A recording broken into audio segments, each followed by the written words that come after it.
Welcome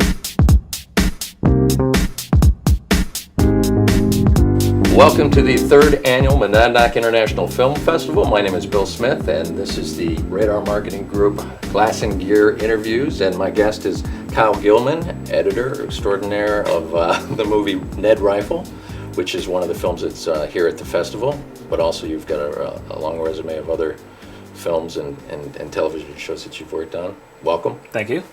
So, and you just did a panel? Yes. How did that go? It was good. It was a short film panel. I also directed a short film that's playing here. Played this morning, and I just got into town right before the screening, and it's really fun. It doesn't always go so smoothly at film festivals, but they really put together a really nice thing here. Well, tell me about the short, and then I want to talk about editing and Ned Rifle and stuff. So the film's called Strange Past, and it was something that my wife wrote. I didn't know she was writing a movie. She emailed it to me.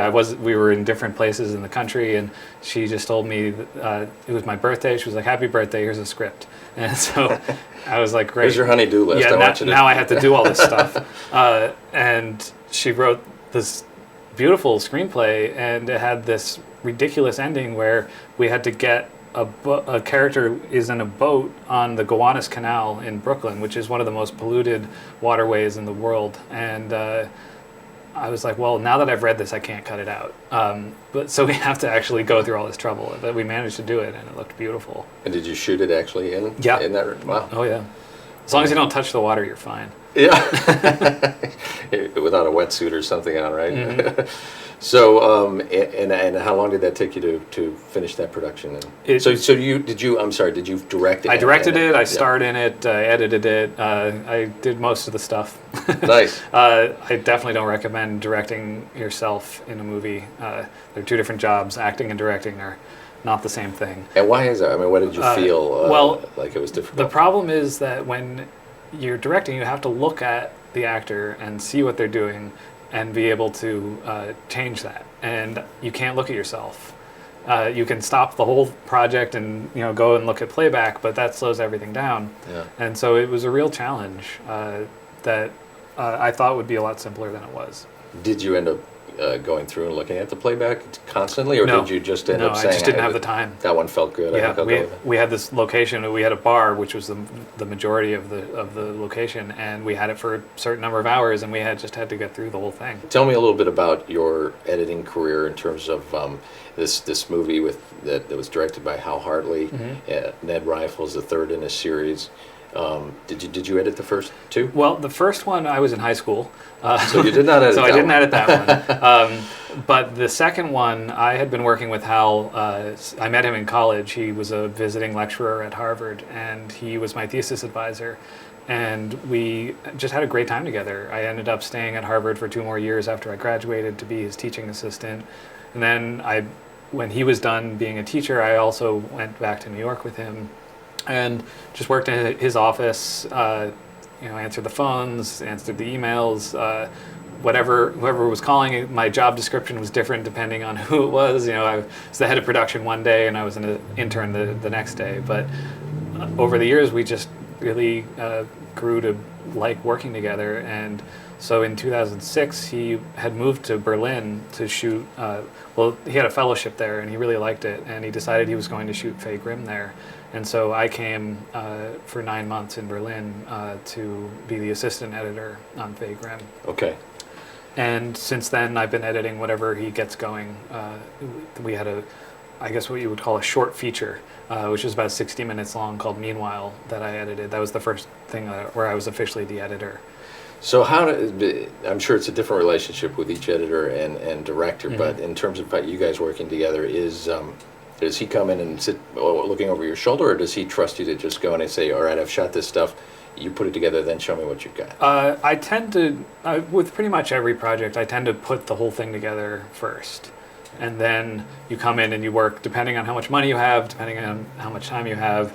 He's sitting behind me being very specific about what he wants and figuring out how to get there. And it's just wonderful to have somebody who knows what they want and is able to articulate it so well. And he really comes at all of the process of filmmaking is a craft rather than this sort of like nebulous art thing, which I really appreciate. So in Ned Rifle, for instance, there's a couple scenes, and I won't give anything away, but there's scenes that there's some violence in and things happen, and the way that it's edited is really crucial to how you perceive what's happening. Like the end, especially. Exactly. That's what I'm thinking of. Right. And so when with a scene like that, as an editor, are you on set, watching because you want to make sure that they're capturing this stuff? No, or you just... I never go on set if I can avoid it, because I really feel useless. There's that idea like, I'll notice something that nobody else will. Right. But then you just end up not. You just end up sitting there all day. And I really value the experience of watching it with fresh eyes and not knowing how hard it was to get that shot. Okay. You just are able to evaluate it on its own terms the way an audience member will. Whereas when you're on set, you see what a pain in the ass the actor was being, or you see how the crowd, there was a whole crowd of people over there who were watching, but you don't see that if you just watch the footage, because that's not part of the experience of watching the movie. So it's almost more like a truer way to edit, because you're like you said, you're seeing it from the perspective of the people that would be in the audience. I try to think of it that way. Yeah. And part of it is you just need to be editing while they're shooting. You can't wait for them to finish. Yeah. You just got to get moving. So is that, in terms of, for people that might not know, is that when you're editing, you're literally editing while they're still shooting? Oh, yeah. And then it all comes together? Ideally, you're a day or two behind them. Because it takes time. Depending on where they are, you got to ship a drive somewhere, or just get somebody to drive it over to your house, whatever the process is. It takes a couple days, and maybe the assistant editor needs to sync up the sound or something like that, and then I try to get it cut roughly as fast as possible. What is your tool of choice for editing? For a really long time, it was Final Cut 7. I was really holding on to that. I thought you were going to say Avid. Yeah. And that was unusual for a lot of people. The main reason was cost. It was always about Avid just wasn't open enough. You needed special hardware. You needed to spend several $1,000s on all this stuff. And Final Cut, you just needed the software, and you could get any kind of third-party hardware. Like, I have this amazing thing that Blackmagic makes where you can get full HD video for $200 coming out of your computer. And that couldn't be beat. But now Avid has changed. Because of Final Cut, they've opened it up to third-party hardware, and you can use that same $200 card in Avid now. So not to get too geeky on the audience, but there was a point at which editing sort of took a turn when Final Cut came out with, what was it, Final Cut X? Yeah, it was X, and they changed the way that it all worked, and put it sort of in a linear way where you drop and drag and things like that. And the reviews, I remember when that came out, there was a lot of people that were stuck to the old way of editing, and they were like, I don't know. That's me. Yeah. And then a year later, I'm kind of getting used to this new way of doing it. Did you ever? No, I didn't. I never did it. You're one of the ones that never. I was grumpy at the time, and I stayed grumpy. And now, because Avid has opened up so much, and the nature of the jobs that I've been getting lately in television, you don't have the choice. It's Avid. It's always been Avid, and I actually got a television show, Maron, that I edit. I got them to edit it in Final Cut 7, and now I really regret it, because now we're stuck with this old technology that's never going to get upgraded. Interesting. And Avid is a Massachusetts company, so they're just south of here, not too far. Wow, that's interesting. That's great. Apple, take note. He doesn't like your product anymore. They know. So tell me about. Well, editing a film like this, as you're saying, you're editing as you're going along. How long is that process from the beginning to end? Yeah. I'm not even sure. I think it was 3 months. That's a pretty standard time for a feature. Okay.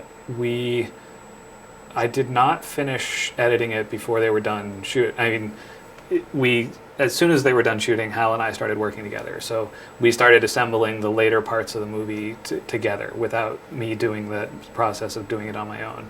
And I knew from the beginning that end of the movie was going to be a real problem. Just because it's so complicated, you're constantly cutting between all these different people, and you have to know exactly where they are in space and what their relationship is, and the particular damage that's been done to them. Yeah. And who's doing it and why, and the way. And there were some technical problems with the nature of that shoot, where we had infrared light being exposed on the camera. The Blackmagic cinema camera actually records infrared light as red, and on certain clothing, and the characters are dressed kind of like you are with this with dark on dark. Yeah. And this outside part was dark, but then the inner part was orange. Oh. And so we had to basically animate the orange parts and take it out and make it black. Interesting. And there were all these other things like taking out cars in the background, and Hal describes the ending sequence as basically animated. So interesting. And you would never notice that. You would never know to look at it. What period does this take place in terms of time? It's this is present day. Yeah. Okay. So, but have you worked on a piece that is a period piece that like I don't think like I ever the cars have. are 60s or 70s? Right, no, I've never had to deal with that. And you see something in the background like a like a plane flies by and the planes haven't been invented yet. Right. Or a Toyota Prius or something that's going by. But the reason for taking out the cars is just it was distracting in the background to have all those cars going by, and we have the option. Yeah. I mean, it took probably 5 minutes to take the cars out. You take a still shot and then you edit them out, or you're literally just because the shot's locked off. You just take a part where the car isn't driving by, and you put that in that section, and then the cars are gone, and nobody can tell. Brilliant. See, it's the magic of editors. So, so tell me about, you also do not just film, feature films, but your resume has a lot of comedic editing on it, so like Seinfeld and Bobcat Goldthwait. Who are some other people that you've edited? Denis Leary. I just started 2 days ago on the Jim Gaffigan show. I love Jim Gaffigan. Oh yeah, he's great. Yeah. Wow, fantastic. So how did you get into that? Well, comedy is what brought me to editing in the first place. I was always a huge comedy fan. Just watching comedy was fantastic. And I realized when I became a filmmaker and when I was a film student that it's all in the editing. That everyone knows that comedy's in the timing, and that's what editing is. It's the timing. And you can take a joke and make it better than this brilliant comedian performing it was able to do on set, because you have the benefit of being able to very precisely determine the timing of the joke. It's like watching magic on TV. It's like, what's the point? Yes, you know? yes. You always see David Absolutely. Copperfield special or something, and I'm like, it's television. Yeah, I mean, I can believe that the trick was done without just stopping the camera and cutting and taking it away. Yeah. But why should you have to go through all that trouble to believe that? Right. Yeah. Well, interesting about the comedy, and editing it to give it a little bit more punch or whatever. And I mean, do you sometimes sneak in more audio or something of people clapping and laughing where it isn't necessarily there? I don't do stand up. Mostly it's half-hour comedy, like a sitcom, without any laugh tracks. Okay. But there are times I've done a few comedy specials. I edited Cheech Chong, did like a documentary of them performing in San Antonio, and the ethics of that, of like when does the audience laugh? Right. It's not so hard. It's like usually you're fine. Yeah. Usually, if it was funny and you're keeping it in, the audience laughed. Especially Cheech and Chong, they have the nicest audiences in the world. Yeah. And they all know all the jokes by heart, and so they're just waiting for them to finish. Waiting to laugh. They're already laughing. But the thing that always bothers me is you can't cut to somebody laughing at the exact same joke every time. When they may have been laughing at a completely different joke, and I'm making it look like they laughed really hard at this other joke, and maybe they would be embarrassed to be laughing at that joke. Because it's a personal, they see themselves in the thing and they're like, I didn't laugh at that joke. Yeah. That wasn't funny at all. And I know I maybe happen to know they didn't laugh at that joke, but that's the best shot for this particular part because of the visuals of it. There was one, I don't remember what the joke was, but there was one joke in the Cheech and Chong movie where we cut to this woman laughing hysterically, and I was like, I feel bad for her. Because everyone's going to be like, you were laughing at that joke, huh? All of her friends. Well, so this brings me up to another question, and I don't know that you've done this kind of editing, but you certainly will have an opinion on it. But one of the things that I've always found fascinating is when you watch these news and reality shows, not so much reality because, I'm not sure that reality really applies to what we're watching on television when we watch a reality show. Right. But when it comes to the news, there's frequently this editing technique that's used in the promos. Mm-hmm. And so one time I was watching a promo, and I can't remember what it was, but it was like I know what it was. It was a John Stossel program coming up. And it was one of these things where he said, he was questioning somebody, and so pretend you and I are the person, and I'm questioning you, and I said, and I'm John Stossel, and I'm like, did you commit this heinous crime? And then they cut to the person, and the edited version of the person is going, and then it cuts to commercial, right. and so they make it appear that this person is probably going to be guilty of this crime or whatever, and in this particular case, I forget what it was. It was so obvious that he had edited it to make it look like this person was guilty. So I went and I counted. I looked at the schedule of how many times they ran this promo and kept track of it. And then I counted the airtime that promo ran, and I times it by however many times they ran the promo before the show.